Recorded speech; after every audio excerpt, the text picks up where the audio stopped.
Sahabat LMI, sebelum melanjutkan tayangan ini, subscribe dulu, like, lalu komen, kemudian di-share ke yang lain. Let's go!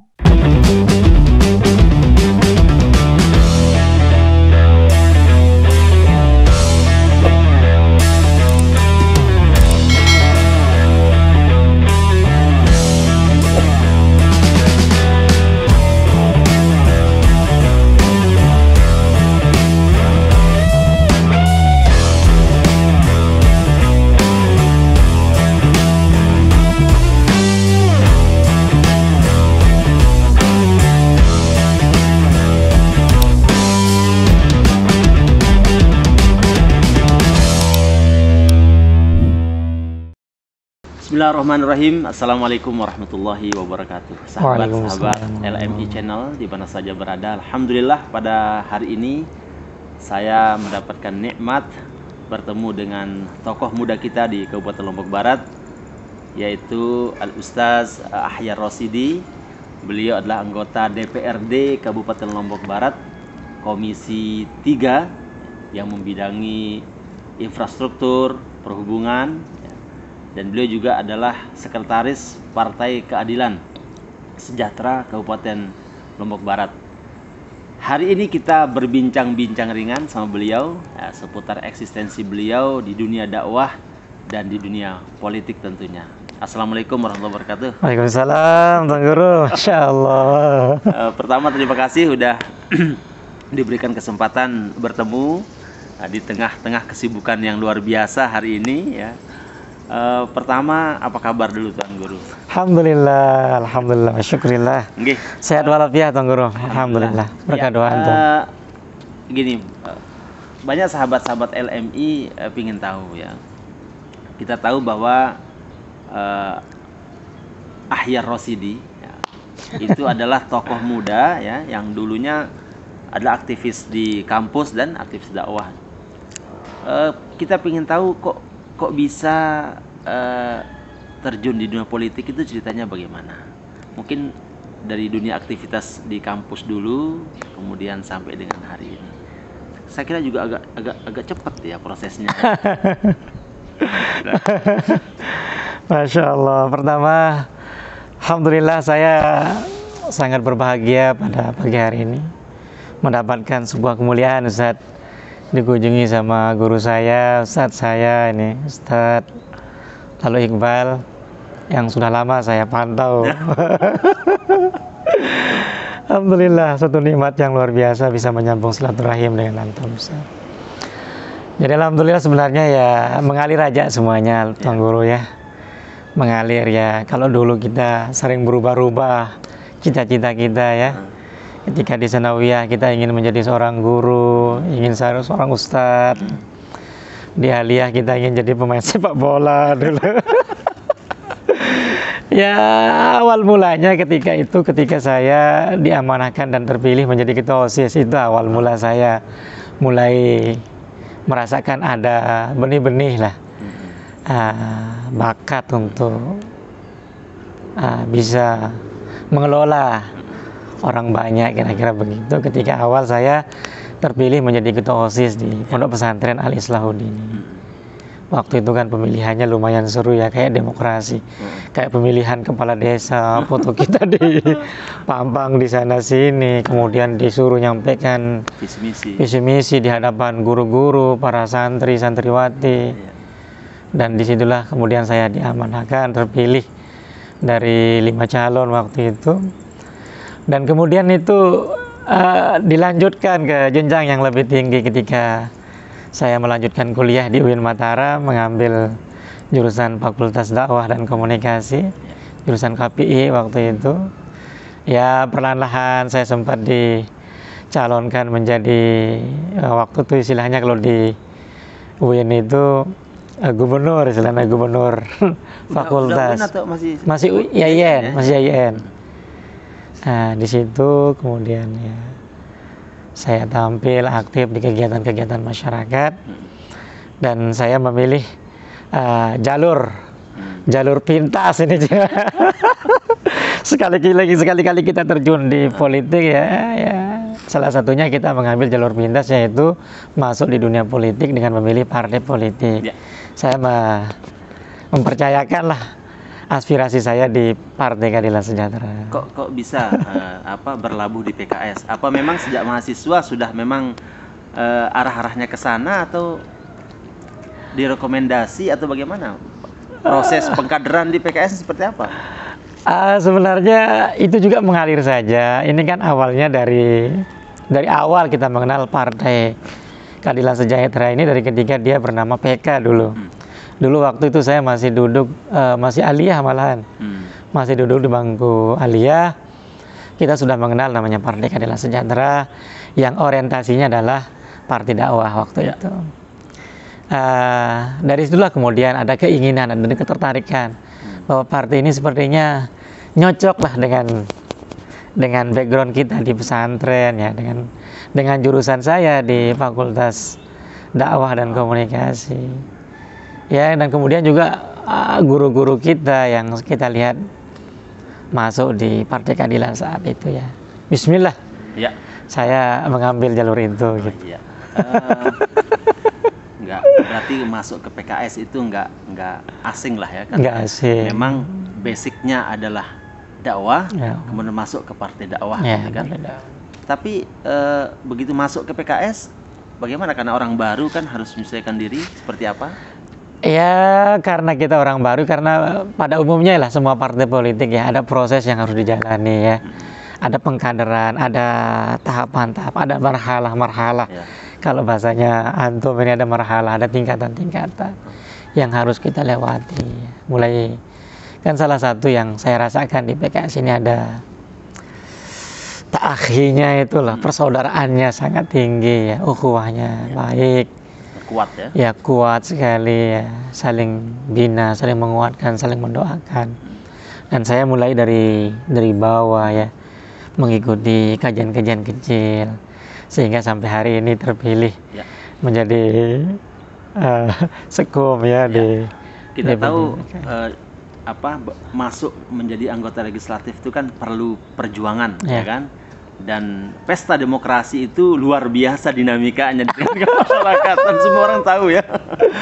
Nah, bagaimana meyakinkan masyarakat atau teknik-teknik untuk mengambil hati masyarakat sehingga bisa memilih Ustadz Ahyar Rashidi ini?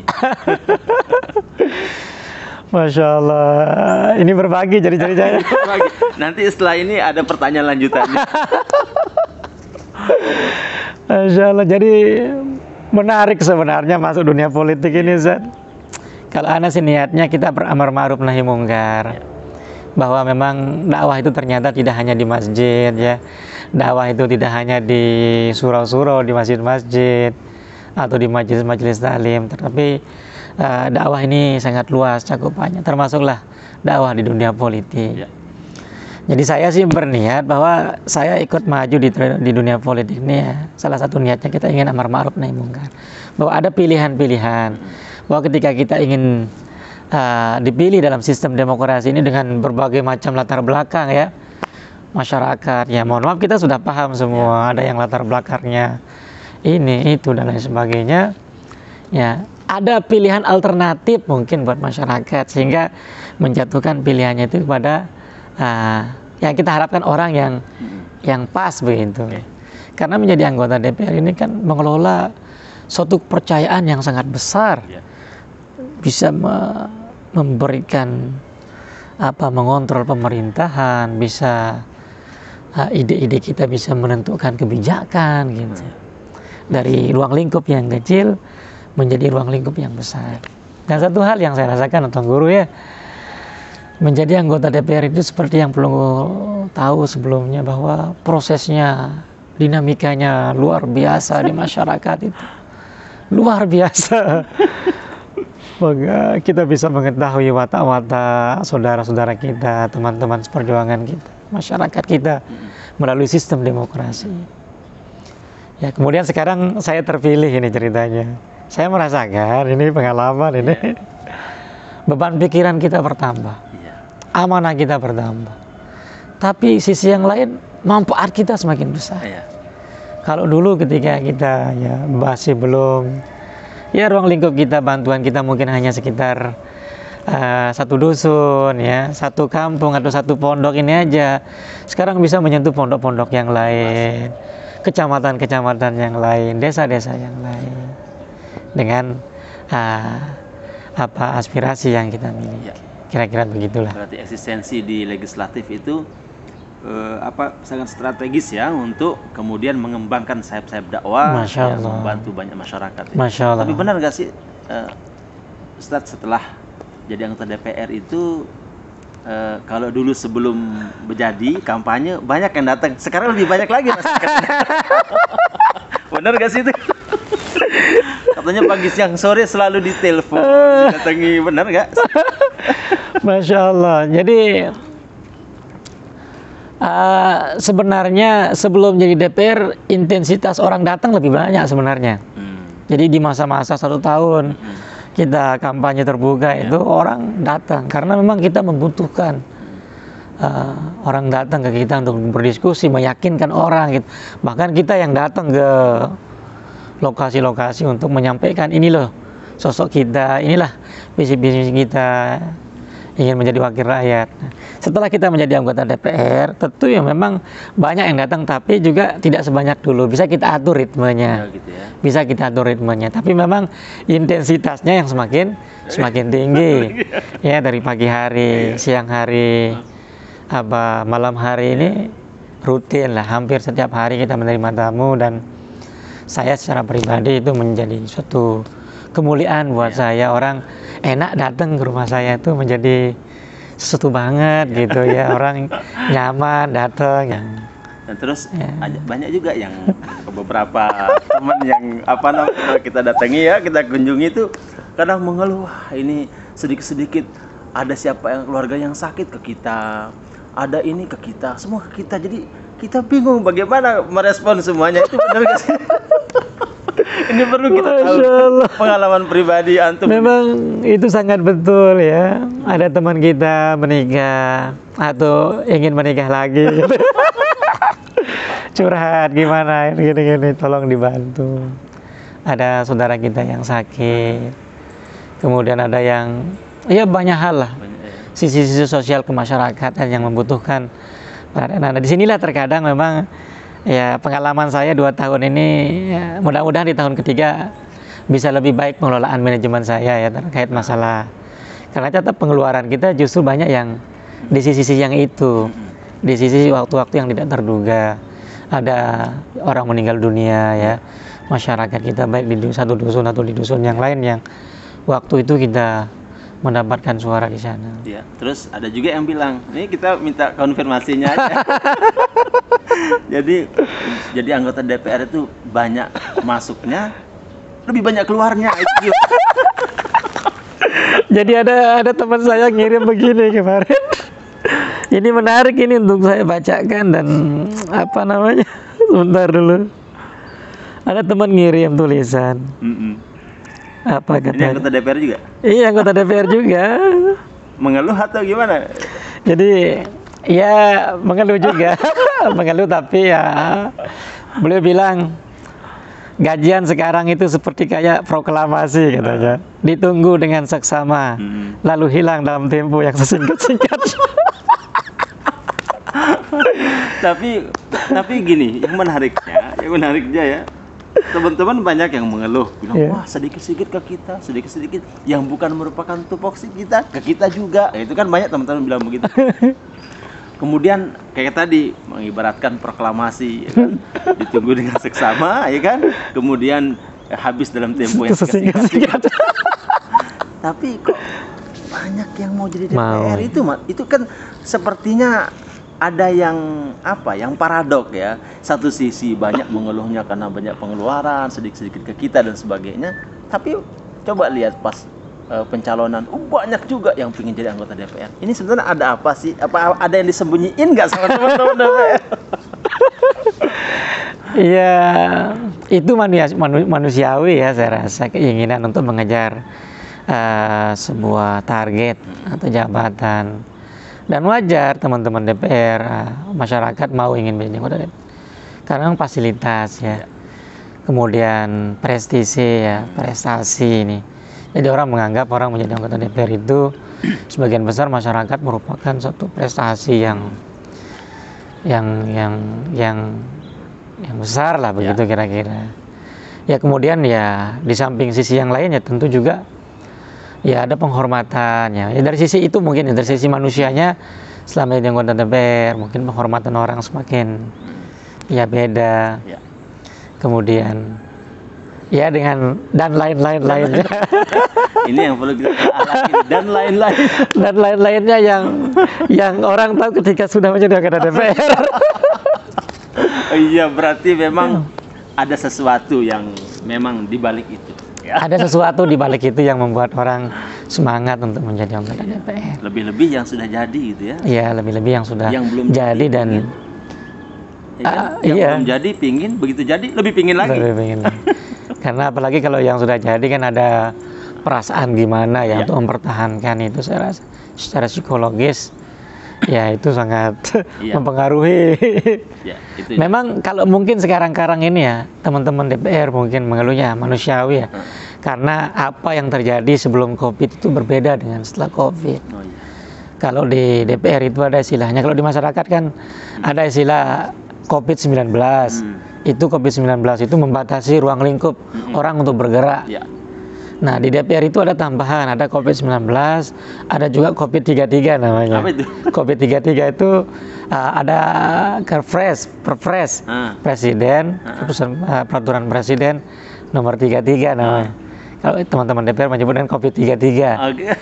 Kalau itu membatasi ruang gerak, membahas anggaran. Dan menggunakan anggaran, gitu masalahnya.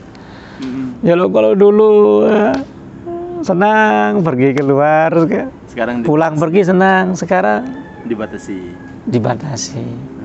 Baik dari sisi, bukan hanya dibatasi dari sisi keluar daerahnya, tapi juga ada sisi yang lain.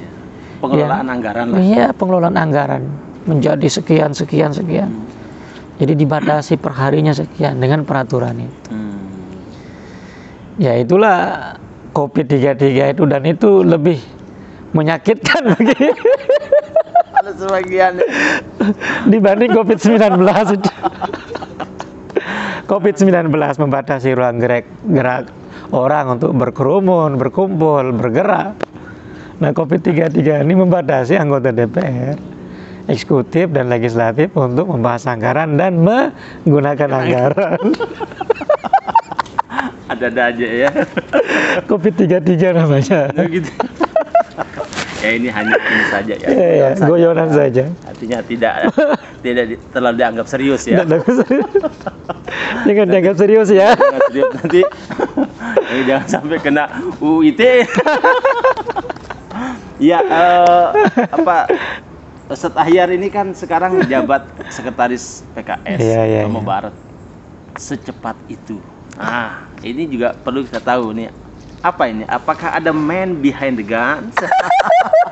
Behind the scenes ya, sehingga baru menjabat 2 tahun menjadi anggota DPR langsung menyalip tikungan menjadi sekretaris PKS Lombok Barat. Ini ada apa? Masya Allah. Ada by design ini. Jadi saya juga tidak percaya awalnya, saya terpilih menjadi sekretaris umum ini enggak pernah ada di bayangan saya bahwa saya akan terpilih, karena ya pertama kan kita masih dari sisi umur ya, kita masih anak muda sekali, masih bajang ya.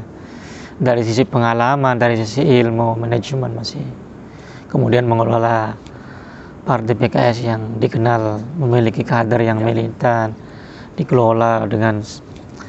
Tapi ala kulli hal ya, begitulah di PKS. Di PKS ini kan sistemnya dimusyawarahkan ya.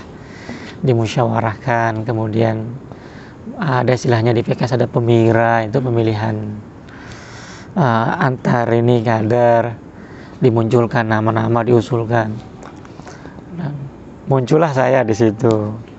Saya juga tidak tahu ya pertimbangan DPW memutuskan saya menjadi sekum di usia yang dengan pengalaman yang sangat terbatas ini. Tapi ala kulli hal, kata ulama itu kan wa kullu syai' la tahillu anil hikmah. Semua ada hikmahnya, kita nggak tahu ini. Dan saya ternyata banyak belajar dengan jabatan ini, semakin banyak belajar ya dengan tugas dan fungsi saya sekarang. Akselerasinya harus cepat ya. Ya, akselerasinya harus cepat, mengelola partai yang sudah sudah berdiri ya hampir 20 tahunan saat ini. Ya. Ya, Masya Allah.